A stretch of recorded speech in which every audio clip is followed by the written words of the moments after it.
तो दोस्तों, अगर आपने भी अपना कोई भी बिजनेस स्टार्ट किया है जिसको हम सोल प्रोप्राइटरशिप बिजनेस बोलते हैं, अगर आपको उसका रजिस्ट्रेशन कराना है और आपको नहीं पता है कि उसका रजिस्ट्रेशन हम कैसे करा सकते हैं, तो आज के वीडियो में मैं आपको पूरा प्रोसेस बताऊंगी कि आप अपने सोल प्रोप्राइटरशिप फर्म का रजिस्ट्रेशन कैसे कर सकते हैं। तो उसके लिए आज के वीडियो में हम डिस्कस करेंगे कि क्या क्या डॉक्यूमेंट्स लगते हैं सोल प्रोप्राइटरशिप बिजनेस को रन करने के लिए, दूसरा क्या क्या प्रोसेस है अगर आप एक कोई भी सोल प्रोप्राइटरशिप बिजनेस बनाते हैं तो उसके लिए क्या क्या प्रोसेस लगेगा, ठीक है, आपका खर्चा कितना आएगा, एक्सपेंस प्लस में उसके बेनिफिट्स क्या है, या अगर आप कोई भी फर्म बना भी लेते हैं तो उसकी लिमिटेशंस क्या है। दूसरा है उसके बाद आपके जो कंप्लायंस का एक्सपेंस होता है कि आपने एक बिजनेस बना तो लिया है लेकिन उसका खर्चा इतना ज्यादा आ गया है कि आप नहीं मैनेज कर पाएंगे। तो आज की वीडियो में मैं आपको सारा प्रोसेस बताऊंगी। तो चलिए शुरू करते हैं।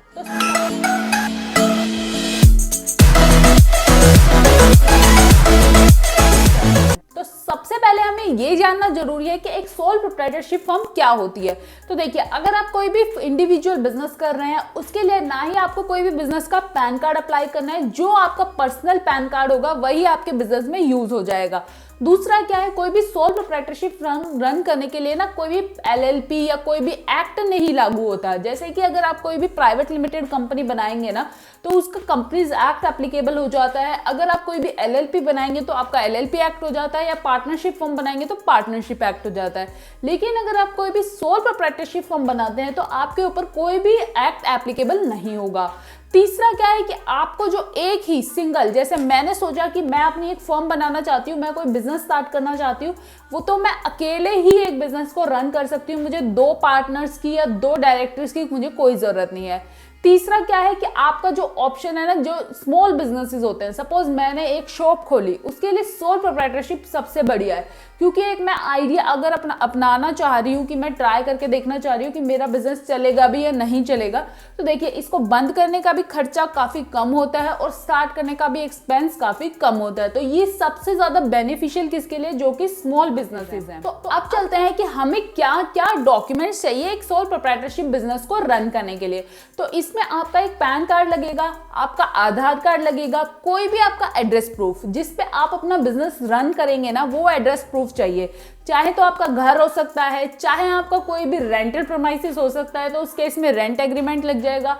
अगर आपकी कोई भी प्रॉपर्टी आपने खुद के नाम पर है तो उसका इलेक्ट्रिसिटी बिल और एनओसी लग सकता है, ठीक है। उसके बाद आपको क्या चाहिए, एक बैंक अकाउंट चाहिए। बैंक अकाउंट इसलिए चाहिए, आपके जो ट्रांजेक्शन्स होंगी, जो पैसा आएगा और जो पैसा जाएगा, उसके लिए आप सेविंग बैंक अकाउंट नहीं यूज कर सकते हैं। कुछ हद तक करते हैं लोग लेकिन वो सही नहीं है। आपको सिर्फ करंट अकाउंट ही अपने बिजनेस की ट्रांजैक्शंस के लिए यूज करना है। उसके बाद आपको क्या चाहिए, एक बिजनेस नेम, ट्रेड नेम या फर्म नेम, तीनों एक ही चीज होती है। देखिए, बिजनेस नेम क्या है, जैसे अगर हमारा जो बिजनेस का नेम है वो मैं कहती हूँ कि हमारा जो बिजनेस का नेम है राम एसोसिएट्स है, ठीक है। अगर मैं अपना जो ब्रांड नेम वो रन कर रही हूँ, मैं लो वाली से कर रही हूँ, तो मेरा बिजनेस का नेम है राम एसोसिएट, मेरा नाम है आशिमा, तो मेरा जो बिजनेस नेम है और मेरा नाम है वो अलग हो सकता है। ऐसा बिल्कुल भी जरूरी नहीं है कि आप अपने नाम पर ही रन करें, आप किसी और के नाम पे भी अपना बिजनेस रन कर सकते हैं। तो अब चलते हैं कि कोई भी सोल प्रोप्राइटरशिप को बनाने के लिए, रजिस्ट्रेशन के लिए आपका जो प्रोसेस होता है वो क्या क्या होता है। तो आपको क्या करना होता है, अप्लाई पैन कार्ड। अगर आपके पास कोई भी पैन कार्ड नहीं है या आपने अभी तक पैन कार्ड नहीं बनवाया है तो आपको सबसे पहले पैन कार्ड अप्लाई करना पड़ेगा। उसके बाद आपका क्या है, कोई भी 2 सर्टिफिकेट, देखिए जो ये सर्टिफिकेट की लिस्ट दी हुई है ना, इसमें से कोई भी 2 सर्टिफिकेट ले लेना। चाहे तो एमएसएमई रजिस्ट्रेशन करा लेना, चाहे शॉप एक्ट है, ट्रेड लाइसेंस, कहीं कहीं पे ये गुमास्ता लाइसेंस भी बोलते हैं, ठीक है। फिर जीएसटी रजिस्ट्रेशन ले लेना, कोई भी प्रोफेशनल टैक्स सर्टिफिकेट ले लेना, या फिर आपको आईसी कोड ले लेना। अब ये क्या क्या लाइसेंस होता है, कहाँ से अप्लाई करेंगे, कैसे अप्लाई करेंगे, इसमें मैंने ऑलरेडी एक वीडियो डाली हुई है, आप वहां से मैं बता देती हूँ आपको कैसे कैसे चेक करना है। तो देखिए, एमएसएमई अगर आपको लाइसेंस लेना है तो आप एमएसएमई की वेबसाइट से जाके इस लाइसेंस को बनवा सकते हैं। तो देखो, आपको क्या करना है, आपको ना उद्यम रजिस्ट्रेशन की वेबसाइट पर आ जाना है। यहाँ से आप अगर नए एंटरप्रेन्योर हैं तो यहाँ पर क्लिक करके आपको यहाँ से उद्यम रजिस्ट्रेशन आप ले सकते हैं। उसी को ही हम एमएसएमई रजिस्ट्रेशन भी बोलते हैं। अगर आपको ये नहीं आता तो मैंने इस पे ऑलरेडी एक वीडियो बनाई हुई है, आप यहाँ से जाके देख लेना चैनल पे जाके उद्यम रजिस्ट्रेशन सर्टिफिकेट कैसे करें या रजिस्ट्रेशन कैसे करें। इस प्रकार से आप अपना जो उद्यम सर्टिफिकेट है या रजिस्ट्रेशन है वो करा सकते हैं। तो दूसरा है आपका शॉप एक्ट लाइसेंस या ट्रेड लाइसेंस या गुमाजरा लाइसेंस। देखिए जो काफी सारी जो स्टेट है ना उसमें इसको ट्रेड लाइसेंस बोला जाता है, काफी स्टेट्स में इसको शॉप एक्ट एस्टेब्लिशमेंट लाइसेंस बोला जाता है, काफी स्टेट्स में इसको जैसे महाराष्ट्र होगा वहां पर गुमास्ता लाइसेंस या गुमाजरा लाइसेंस भी बोला जाता है। तो देखिए ये क्या होता है, इसके ना हमारे को अलग अलग एप्लीकेबिलिटी है, कई का ऑफलाइन हो जाता है, कई का ऑनलाइन होता है। तो ये एप्लीकेबल स्टेट टू स्टेट करता है। इस पे मैं एक सेपरेट वीडियो बना दूंगी कि ये इसका आप रजिस्ट्रेशन अगर कराना चाहते हैं तो वो आप कैसे कर सकते हैं। अब तीसरा आता है जीएसटी रजिस्ट्रेशन। जीएसटी रजिस्ट्रेशन करने के लिए ना आपका अगर कोई भी ई कॉमर्स बिजनेस है, आप अगर अमेजोन से फ्लिपकार्ट से सेल परचेज करते हैं तो आपको जीएसटी लेना कंपलसरी हो जाता है। या कोई भी आप इंटरस्टेट सप्लाई करते हैं, जैसे कि अगर मैं राजस्थान में बैठी हूं तो मेरे को अगर दिल्ली गुड्स भेजने हैं तो मुझे उसमें जीएसटी की जरूरत पड़ जाती है। तीसरा है काफी लोग ना वॉलंटरी बेसिस पे, अगर मेरा है कि भाई मेरे को बिजनेस को जीएसटी के साथ रन करना है तो भी लोग जीएसटी रजिस्ट्रेशन ले लेते हैं। नहीं तो काफी केसेस में क्या होता है, जो टर्नओवर का क्राइटेरिया है, जो 20 लाख 40 लाख का क्राइटेरिया है, वो भी अगर एक्सीड हो जाता है तो भी लोगों को जीएसटी रजिस्ट्रेशन कराना पड़ता है। तो जीएसटी रजिस्ट्रेशन कैसे कराना है उसके लिए मैंने ऑलरेडी एक सेपरेट वीडियो डाली हुई है, आप चैनल पर जाकर देख सकते हैं। तो देखिए ये मैंने ऑलरेडी एक वीडियो डाली हुई है कि प्रोप्राइटरशिप फर्म के लिए आप जीएसटी रजिस्ट्रेशन कैसे कर सकते हैं। तो आप यहां से इस वीडियो को देख सकते हैं और अपना जीएसटी रजिस्ट्रेशन करा सकते हैं। इसके बाद आता है प्रोफेशनल टैक्स सर्टिफिकेट। तो देखिए काफी सारी जो स्टेट्स है ना उसमें आप जीएसटी रजिस्ट्रेशन नहीं ले सकते विदाउट पीटी नंबर के। देखिए ये कौन कौन सी स्टेट है, कर्नाटका, बिहार, वेस्ट बंगाल, आंध्र प्रदेश, तेलंगाना, महाराष्ट्र, तमिलनाडु, गुजरात, असम, केरला, मेघालय, उड़ीसा, त्रिपुरा, मध्य प्रदेश, झारखंड, सिक्किम, मिजोरम। तो इन सारी स्टेट्स में ना आपको प्रोफेशनल टैक्स रजिस्ट्रेशन कराना कंपलसरी है। इसके लिए भी मैं एक वीडियो लेके आऊंगी आपके लिए कि आप प्रोफेशनल टैक्स सर्टिफिकेट या रजिस्ट्रेशन कैसे करा सकते हैं। ठीक है, अगर आपके पास ये नहीं है तो आप आईसी कोड भी ले सकते हैं, import export code. Import export code लेने के लिए भी मैंने एक सेपरेट वीडियो बनाई हुई है, आप चैनल पर जाकर देख सकते हैं कि आप आईसी कोड कैसे ले सकते हैं। फिर होता है कि कोई भी और लाइसेंस, जैसे कि अगर आपको कोई भी फूड का बिजनेस है, आप उसको लिए आपको एफएसएसएआई का लाइसेंस लेना होता है। आपका कोई भी ड्रग कॉस्मेटिक का बिजनेस है तो उसके लिए अलग लाइसेंस होता है। या आप कोई और बिजनेस रन कर रहे हैं जिसमें एक सेपरेट लाइसेंस की जरूरत है तो वो भी आप लाइसेंस ले सकते हैं।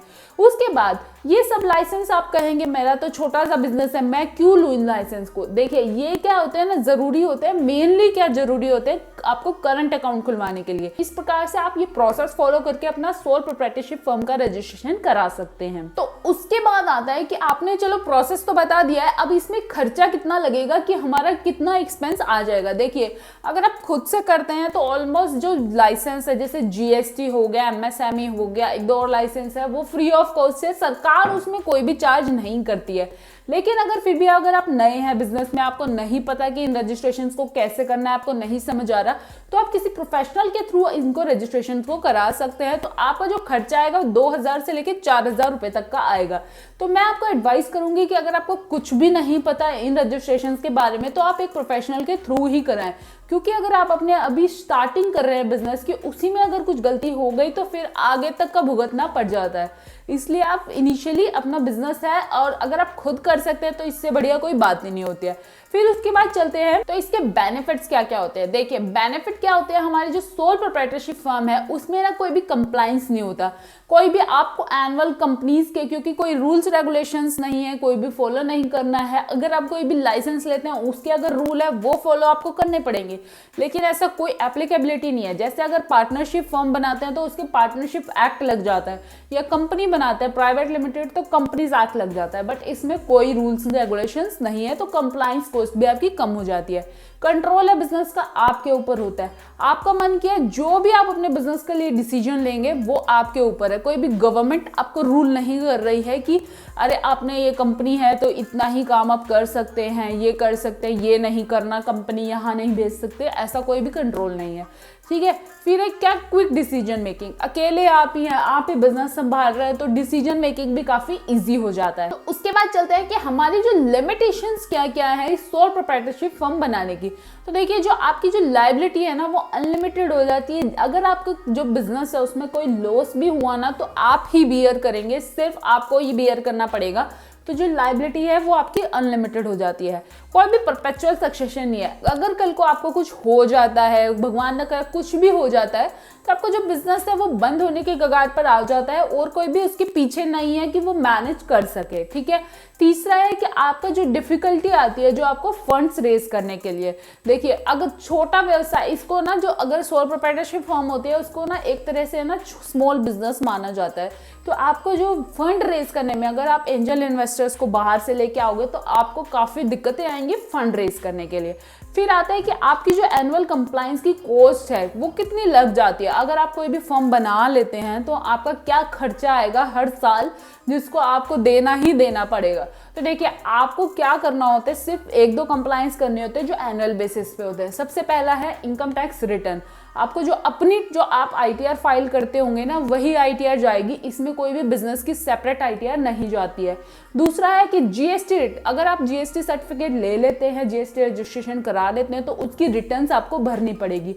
उसकी रिटर्न आपके चूज कर सकते हैं, मंथली भी भर सकते हैं, क्वार्टरली भी भर सकते हैं।